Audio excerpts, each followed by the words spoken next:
What's up guys, I'm Lauren and welcome back to my channel where we talk about money and mindset as well as my family's own journey to pay off six-figure student loan debt. So if you like videos like that, then make sure you hit that red subscribe button down there. I'd love to have you as a subscriber. Today we're talking about my 2022 personal goals. I made a video back in December, I think it was, talking about our 2022 financial goals, and I realized I forgot to include all of my personal goals. And I actually forgot to even set personal goals. So I took some time over the past few weeks to kind of reflect on last year and everything I accomplished personally and set some goals for the new year, for 2022, for what I want to focus on this year. So today we're going to talk about those and let's get into it. I do have them written in my Erin Condren planner. I don't talk to you guys about this that much, but I do really love my planner. I do use Google Calendar for most of like my main scheduling of stuff because it's really convenient to be able to have it digitally on your phone all the time, and also my husband and I can coordinate where I can invite him to things. But I do use my planner for like day-to-day stuff. Like at night I will write down in the next day like kind of things I want to get done, whether it's like groceries or laundry or any like little plans that we have for the day, as well as like big appointments. So anyway, in my planner there's some nice like different pages for goal setting and things like that. So I like writing it physically in here because I feel like when you write something down with a pen and paper, it actually like sticks to your brain more. Like when I would study in school, I would always do flashcards and write them out by hand and stuff like that because that's just how I learn and that's how my brain like remembers things. So anyway, I wrote some goals down here in my planner and I'm going to go through them with you right now and tell you what I'll be working on. So we've actually got a lot here, so hopefully I won't ramble on too long. Since I got pregnant, like my videos have gotten longer all of a sudden. I don't know if I'm just more chatty or I'm more absent-minded, so I ramble more. Anyway, hopefully this isn't a long video. If it is, grab a snack, grab some water, and let's talk about goals. All right, so my first goal, which is actually my word for the year, is confidence. So when I say confidence, I mean confidence in the sense like confident that we can continue being successful in everything we're trying to do with our debt-free journey, confidence that I can be the wife and mother that I aim to be, confidence that I can succeed in this business on YouTube. I quit my job like 6 months ago and have been self-employed trying to grow my own business for the last 6 months, and it's intimidating. It's definitely intimidating as you're trying to, you know, put yourself out there and just come up with everything yourself and have your own hours and everything. So I do have moments where I don't feel super confident, and so I'm trying to really not feel like that imposter syndrome thing where you feel like you're not qualified or you're not someone that people want to listen to or whatever, and just ignore that voice in my head and just keep going and doing what I'm doing and be confident that I can grow this and I can have a career that I love that helps my family financially. And then confidence that I think everything that I'm doing in therapy, I've been going to therapy for about 3 years now,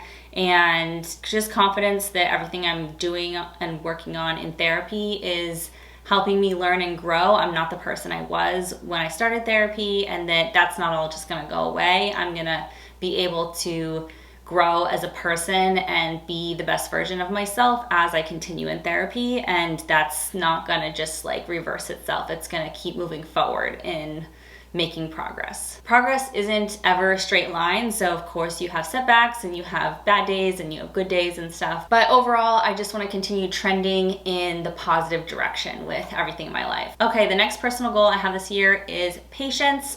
I tend to rush things. I tend to always be looking forward to the next thing, the next goal, the next accomplishment, the next life event that I'm looking forward to, and not enjoy the moment and not be able to just like sit and feel good about where I'm at. And so this applies to many areas of my life. Patience with our debt-free journey. We've been on a debt payoff journey for 2 years now, and we've got 3 to 4 left maximum, hopefully.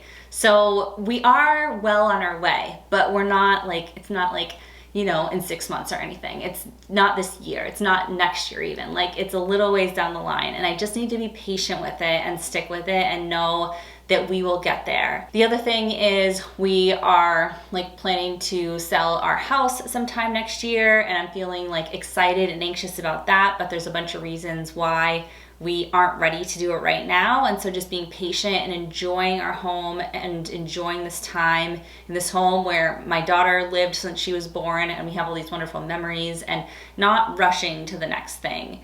And then also patience with my YouTube business, because YouTube, it takes a long time to grow, and it takes a long time to build up different revenue streams. And once you get going, once you get that momentum, it can really take off. And I'm trying to be confident that that will happen for me. And as I keep working at it, and I'm consistent and I'm diligent, and I put out good quality content and just try to give back to my audience, that it will come back to me.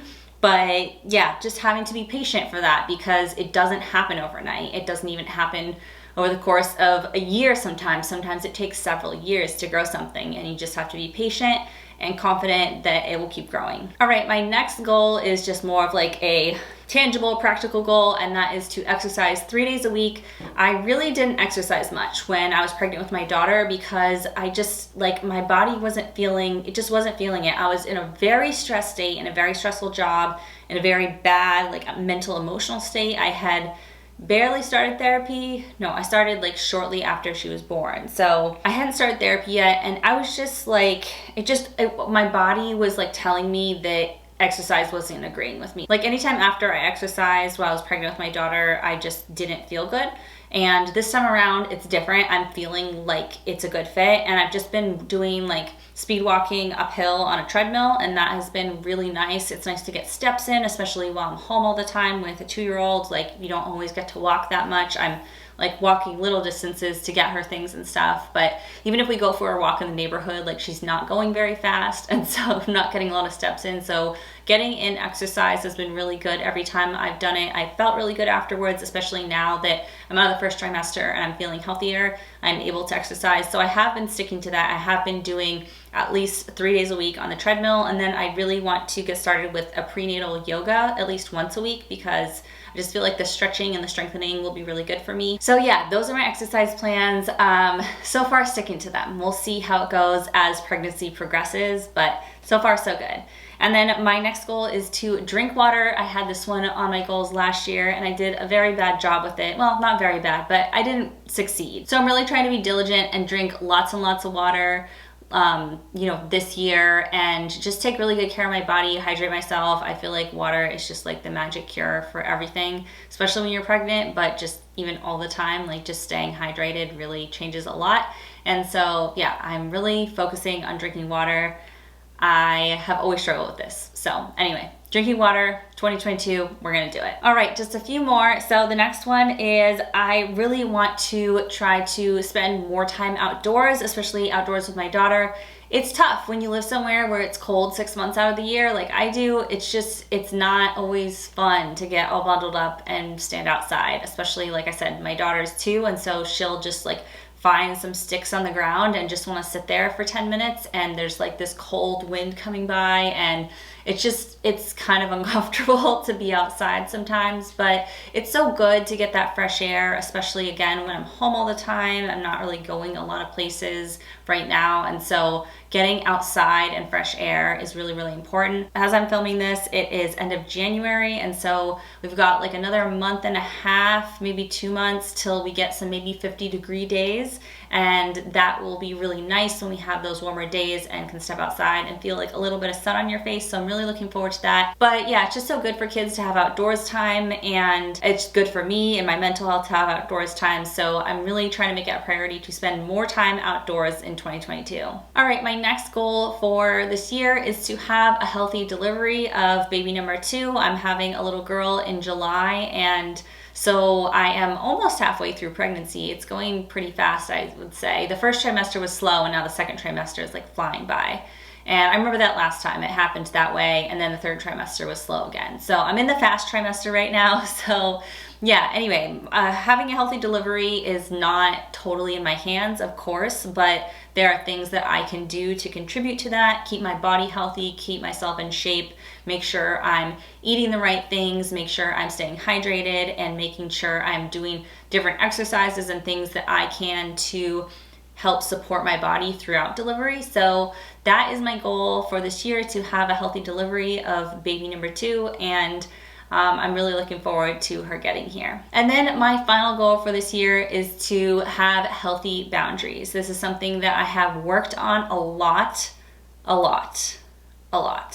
in therapy, like a lot. Anyway, how do I explain what a healthy boundary is? I'm having a lot of trouble explaining it. I've just done it like 3 times and I stopped halfway through the explanation because it's hard to explain in the abstract. I guess I'll just say that you have to take care of yourself first. Like, if you want to be the best person that you can be in the world, not just for yourself, but for other people, you have to take care of yourself first. And if you're not taking care of yourself first and you're sacrificing your own well-being for the comfort of others or for the expectation of others, then you are going to pay the price. And then by default, other people around you are going to pay the price because you are not being true to yourself and being the healthiest person you can be. So setting healthy boundaries is a way to not only take care of yourself, but also do right by the people in your life. Because if you are enabling bad behavior or you are putting yourself second when you really are needing support and like not doing well yourself, then you're doing a disservice to everyone around you anyway, even though you may think you're doing them a favor. So yeah, I guess that's my best explanation of a healthy boundary. It's kind of like taking care of yourself first, knowing what your needs are and establishing those with others and not backing down. If somebody bumps up against your boundary, holding strong, being confident that you know what's best for you and you are doing it for a good reason, not for a selfish reason. So anyway, hopefully my therapist is proud of that explanation. She doesn't watch my videos, but yeah, hopefully my therapist would be happy with that explanation. So that is it for today's video. Those are my 2022 personal goals. I hope you guys enjoyed it. If you guys related to any of these goals, comment below. I'd love to know if you guys are working on any of the same things as me. If you're working on different things that you'd like to share and you're comfortable sharing in the comments, comment below as well. I love talking to you guys in the comments about just life and goals and everything. I said this in a recent video, but I just feel like you guys are my friends because you are. And when I watch other people on YouTube, I feel like they're my friend too. Even if I don't know them personally in real life, I sometimes feel more connected to you guys than I do certain people in my personal life. So thank you guys so much for watching my videos and commenting on my videos and liking them and following me on Instagram and all the things that you guys do to interact with me and my content. It's also really helpful to have feedback on what I'm doing, so I'm not just like talking into a camera and not hearing anything. You don't know how everything's being received if you don't hear back from people. So I know it's awkward sometimes to like comment on a video to somebody you don't know, but I absolutely love it. So comment on this video if you have anything you want to share or anything that came up that you've been thinking about based on what I said in the video. So thank you guys so much for watching. If you like this video, give it a big thumbs up. It really helps with my channel. And if you want to see more videos like this from me, then hit that red subscribe button down there. I'd love to have you as a subscriber, and I'll see you guys soon in my next video. Bye.